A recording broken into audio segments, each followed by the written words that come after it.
الشیطان الرجیم۔ اے اللہ تیری پناہ میں تیری مدد میں آنا چاہتے ہیں مردود شیطان کی برائی، وسوسے اور خناس سے بچنے کے لیے۔ بسم اللہ الرحمن الرحیم، اللہ کے نام سے جو رحمان ہے رحیم ہے۔ وَإِذِ ابْتَلَىٰ إِبْرَاهِيمَ رَبُّهُ بِكَلِمَاتٍ، اللہ نے جب اپنے چہیتے نبی حضرت ابراہیم علیہ السلام کو بہت سارے چھوٹے بڑے امتحانوں میں آزمایا، فَأَتَمَّهُنَّ، تو حضرت ابراہیم نے ہر امتحان کو مکمل پوری طریقے اور اچھی طریقے سے پورا کر کے دکھا دیا۔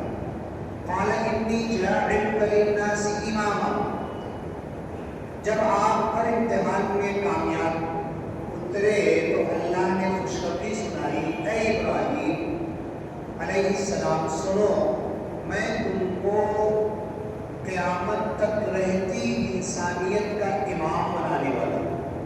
قال انی جاعلک للناس اماما، بہت خوش ہوئے، امامت مل رہی ہے، لیڈرشپ مل رہی ہے، رہبری مل رہی ہے، تو آپ نے فوراً سوال کیا، قال ومن ذریتی، یہ امامت اے اللہ مجھے ایک لمبے چوڑے عرصے کے بعد، امتحان کے بعد، ابتلا اور آزمائش کے بعد، دکھ تکلیف پریشانی اور قربانیاں دینے کے بعد اللہ تو نے مجھے امامت دی، کیا میری اولاد کو دے گا امامت؟ قال لا ینال عہد الظالمین، تو اللہ نے کہا کہ ہاں ضرور، تمہاری اولاد میں سے ہر ایک کو یہ امامت ملے گی، جو ظالم ہوگا اسے نہیں ملے گی۔ اب آپ نے عنوان سنا ہوگا کہ آج کے زمانے میں ہم دعویٰ کرنے والے مسلمان گھریلو زندگی میں، ازدواجی زندگی میں، معاشرتی زندگی میں، گلی سے لے کر دلی تک، دلی سے عالمی پیمانے پر ہم مسلمان یہ ٹھپا لگا کر کیوں دیا جا رہا ہے کہ ہر میدان میں ناکام ہے، ہر میدان میں پیچھے ہیں؟ جو امام تھے، جن کو امامت کی ذمہ داری دی گئی تھی، وہ مانگنے والے کب ہو گئے؟ وہ احتجاج کے نام پہ صرف حقوق مانگ رہے ہیں۔ ہم تو آئے تھے دنیا کو لینے کے لیے، ہم تو حاکم بن کر آئے تھے، ہم غلامی کی زنجیروں میں جکڑ کر ہمارے ذہن پر ایسا تصور طاری ہو گیا کہ ہم کاسہ گدائی میں بھیک مانگ رہے ہیں، حقوق کی بھیک مانگ رہے ہیں۔ ہمیں کچھ نہیں مانگنا، ہم کسی سے مانگتے نہیں، ہم اسی سے مانگتے جو دینے والا ہے۔ ہم تو دنیا کو لینے آئے، اخرجت للناس، دنیا کے سارے انسانوں کے لیے ہمیں نکالا گیا، اور جو کتاب دی گئی، قرآن دیا گیا، ہدی للناس، دنیا کے سارے انسانوں کے لیے ہدایت۔ اب یہ امامت ہمیں ملی تو ہے، میں گھر میں، پڑوس گلی میں، محلے میں، سماج اور معاشرے میں، ملک میں اور عالمی پیمانے پر ہماری یہ حالت جو ہم آج نوٹ کر رہے ہیں، یہ کیوں ہو چکی ہے؟ یہ شہادت گہرے الفت میں قدم رکھتا ہے۔ لوگ آسان سمجھتے ہیں مسلمان ہونا، زبان نے کہہ بھی دیا لا الہ کو کیا حاصل، دل و نگاہ مسلمان نہیں تو کچھ بھی نہیں۔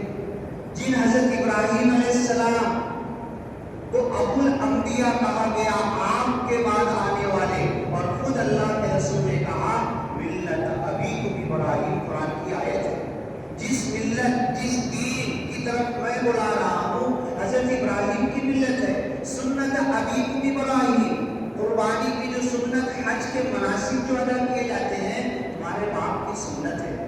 مجھے دعویٰ ہے نا، مجھے گرو ہے نا، مجھے فخر ہے، ہونا بھی چاہیے، میں مسلمان، میرا باپ مسلمان، میں خاندانی مسلمان۔ کوئی کچھ بولے گا تو آنکھ نکال لوں گا، میں جنتی۔ یہ ہو سکتا ہے کہ دوسرے فرقے والا جہنم میں جائے، لیکن میرا فرقہ تو جنتی، میں دعویٰ کر رہا ہوں نا، مجھے یہ گرو ہے نا، ہونا بھی چاہیے۔ اب اللہ تعالیٰ حضرت ابراہیم سے جب کہا اِذْ قَالَ لَهُ رَبُّهُ أَسْلِمْ، اور کیجئے، 3 آیتیں پڑھوں گا، دعویٰ میں بھی کر رہا ہوں مسلمان ہونے کا، ایمان والا ہونے کا۔ حضرت ابراہیم کو اللہ نے کہا اسلم، جاؤ. قال اسلمت, ہم بھی پڑھتے ایمان مجمل ایمان مفصل, آمنت باللہ و ملائکتہ و کتبہ و رسلہ وقبلت جمیع احکامہ. ایمان مجمل مفصل بچپن سے یاد کرایا گیا, ترجمہ بھی یاد کرایا گیا. حضرت ابراہیم نے بھی کہا جب اللہ نے کہا اذ قال له ربه اسلم قال اسلمت لرب العالمین, ہو گیا میں. اللہ نے کہا اچھا یہ تو زبانی دعوت تھا, زبان نے کہہ بھی دیا لا الہ تو کیا حاصل, دل و نگاہ مسلمان نہیں تو کچھ بھی نہیں. آزمائیں گے, دیکھیں گے. اے ابراہیم پیغمبر علیہ السلام خلیل اللہ واتخذ اللہ ابراہیم خلیلا, سارے نبیوں میں کسی کو نہیں کہا تلک الرسل فضلنا بعضهم علی بعض, ہر نبی کی الگ اسپیشلٹی ہے. کسی سے بات کیا, کسی کو کچھ دیا, کسی کو خلیل بنایا, قریب کا دوست بنا لیا. قریب کے دوست میں میرے دیکھیں گے, آزمائیں گے. اسلم تو تم نے کہا نا, ایمان کا دعویٰ کیا نا, کلمہ پڑھانا, اشہد ان لا الہ الا اللہ گواہی دی نا, ٹیسٹ کریں گے. اپلیکیشن لے لیا ہم نے, قبول کریں گے, دیکھیں گے وقت پر. حضرت ابراہیم انتظار میں نے تو کہہ دیا, اللہ قبول کب کرتا ہے, تھپا کب لگاتا ہے کہ میں مسلمان بن گیا. اب وہ آپ گیا بواد غیر ذی زرع, اس جگہ پر پرندہ بھی نہیں آتا. دو مجنون اور پاگل اپنے بچے کو لے کر حضرت اسماعیل علیہ السلام کو لے کر خانہ کعبہ کی تعمیر کر رہے. اتنے بڑے بڑے پتھر, جانا ہم نے بس ہاتھ کر کے